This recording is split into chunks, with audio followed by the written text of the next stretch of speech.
Allison, what a great idea you had for your business. How did you get this idea? Thank you. It was both an industry demand as well as a personal experience that really led me to start this company. At the time, I was graduating Columbia Business School and trying to figure out how to raise my family.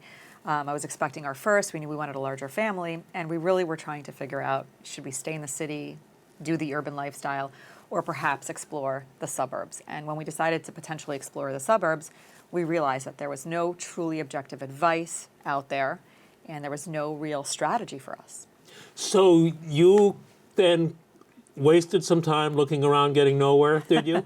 Exactly. Yeah. We kind of, heard about a few places, went out, found some agents, but nobody really could, provide us the true understanding of would our family fit in? Would we be raising our family the way we wanted to in these communities? And also, ultimately, are we asking the right questions? And are we, in fact, looking in the right places? So how soon did this start to appear to you as a business? Well, right away. And like I mentioned, the industry really demanded it because even to this day, there's really not a product out there that really focuses on the buyer.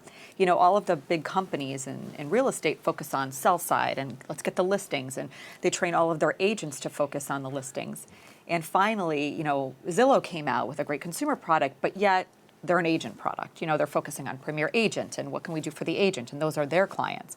So there really needed to be something out there to represent the buyer. How's business? It's amazing. Thank you for asking. It's real good? Yeah, it's great. We've had triple-digit growth every year since launch. We've expanded into new markets, so it's been great. What percent of city residents who look somewhere in the suburbs end up moving to the suburbs? That's a great question. A lot of people, just because they start looking doesn't necessarily mean that they're going to move right then and there, and that's part of our business model. So I would say out of all of the people that contact us, a lot of people are really running a dual search, trying to figure out, just like we were, should we stay in the city? What are our options out of the city? And to meet that demand, just to give you an example, we launched Urban Jungle, which helps them figure out, okay, so if we stay in the city, which particular neighborhood? Is it public, private school? Should we consider Brooklyn, Jersey City, Hoboken? So there's the urban part. So to answer your question, it varies depending upon the time of year and who we're working with.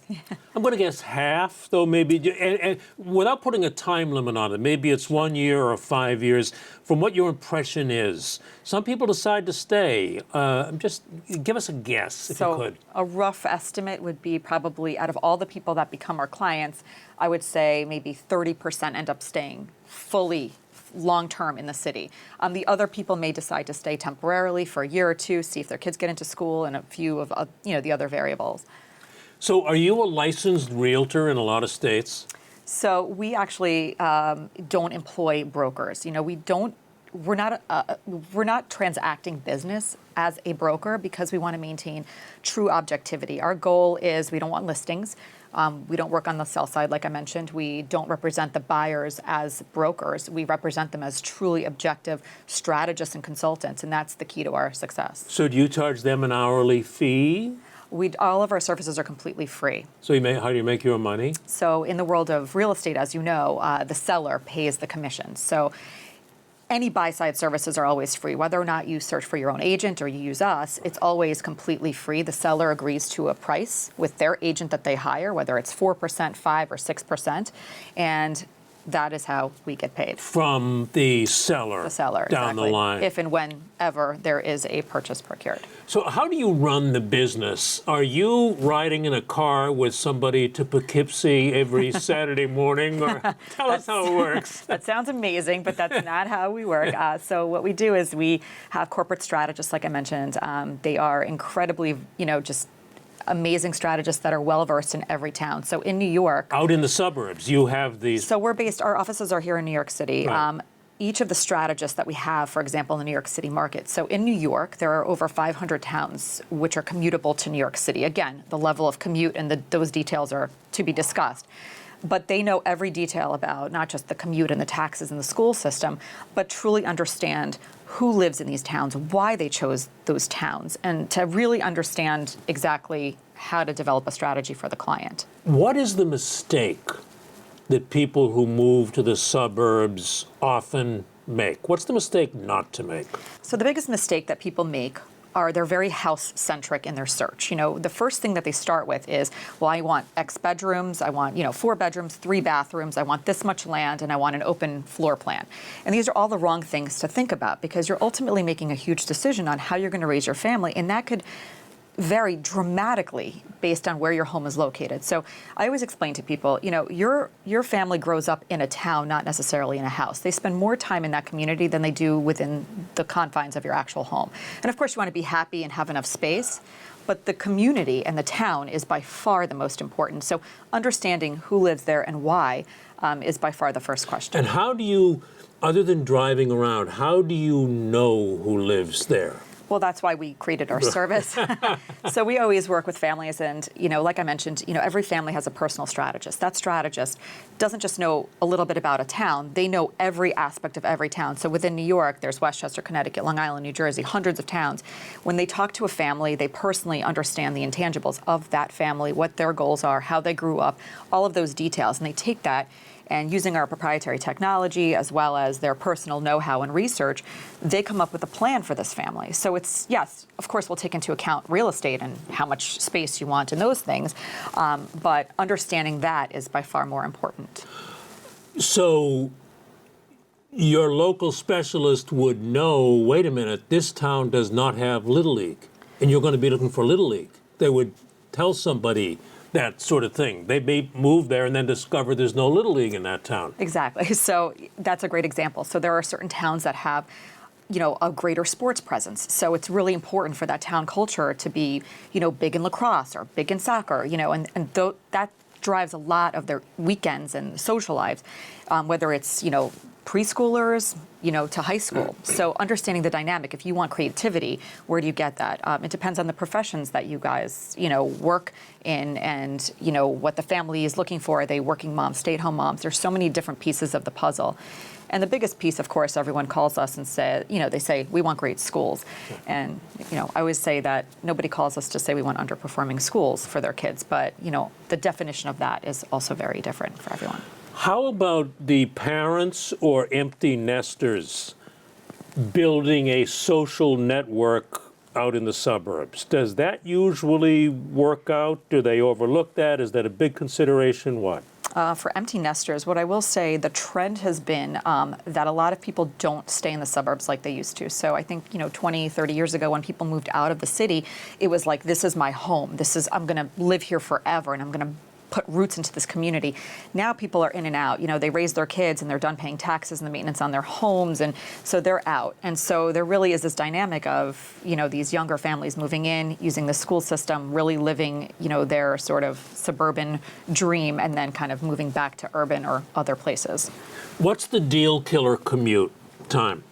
There is, it's interesting. So I will tell you the trend that we have seen recently is, with the, growth of telecommuting, which means, not necessarily 5 days a week, but even the ability to work from home 1 day a week allows people a little bit more flexibility. And also people's hours are a little different. It's no longer 9 to 5. You don't go into the office and sit there with a phone. It's a lot different. So it gives them the flexibility to kind of go a little further out or be more creative. I think you were an entrepreneur before you entered Columbia Business School, because you just referenced the fact that you have now opened a similar service to find neighborhoods and apartments in Manhattan. Did you say? Yes, the urban jungle. How do you have time to do that? Well, I think the more kids you have, the more time you make. But yeah, ideas are great. You just got to execute them right. Yeah, right. So how have you been able to start a city search? Well, it's, I think it's a natural progression of where the business was going. And I think, it was really client demand that brought us to where we are today. Right. The new markets in the city. I guess what I'm asking is, are you able to find neighborhood experts? Are you able to find your representatives? Absolutely. We've found a great team of people that we train for many months before they can even take the position and even speak to a client. So like I mentioned, these people are not just trained in the basics of commute, taxes, and school districts. They're really trained in understanding the dynamic of what I would say the intangibles are of that community. How have you grown, and now you have offices in several cities around the country, right? Yes. For other business owners who'd like to do that, how have you pulled that off? I think the key is really finding the right people. You have to really find self-starters in today's world. And, especially when you have offices that are all over the country, you really need to find motivated people that don't need to be babysat. If somebody's coming to you and says, what do I do today? They're not the right fit. So it's about the people, and it's about providing them the information structure and the ability to succeed. Are most of your representatives older people, or do you have to have millennials because they're talking to millennials? Who are they? That's a great question. We really try to find people that have experienced what we're selling, right? So if you have lived in urban and made the migration to suburban, those are the people that we're looking for, people that have kids in a school district so they can speak to those details and understand. It comes to mind a doctor who moved from Manhattan up to Connecticut told me once, moved up to the country in Connecticut. He was sitting there in his house for the first time for an evening after being there a few months, and panic hit him. So, oh my God, I'm sitting in a house out in the middle of nowhere.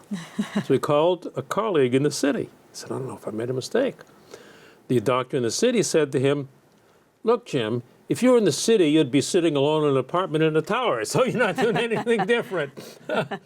That's funny. So I don't know why I tell that, but it just comes to mind. Realtor once told me the biggest mistake that people make in buying a house is that they think that buying a new house is going to solve all their problems, all their other problems. And it's nice that you concentrate on all the other things that'll make buying that house more satisfying and better.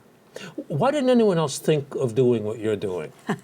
That's a great question. I really think the answer to that is people are very greedy. And I think, to have a business that's solely focused on just the buyer, and, we turn down listings and we turn down other opportunities, it's very difficult. So I think, in general, brokers and that whole mindset, it's really a lot of greed. They want to take as much as possible. So the core laser focus of what we do has really prevented a lot of people from getting into what we do. Specialized. Yeah. Wow. Great to meet you, Alison. Thank you very much. Thank you.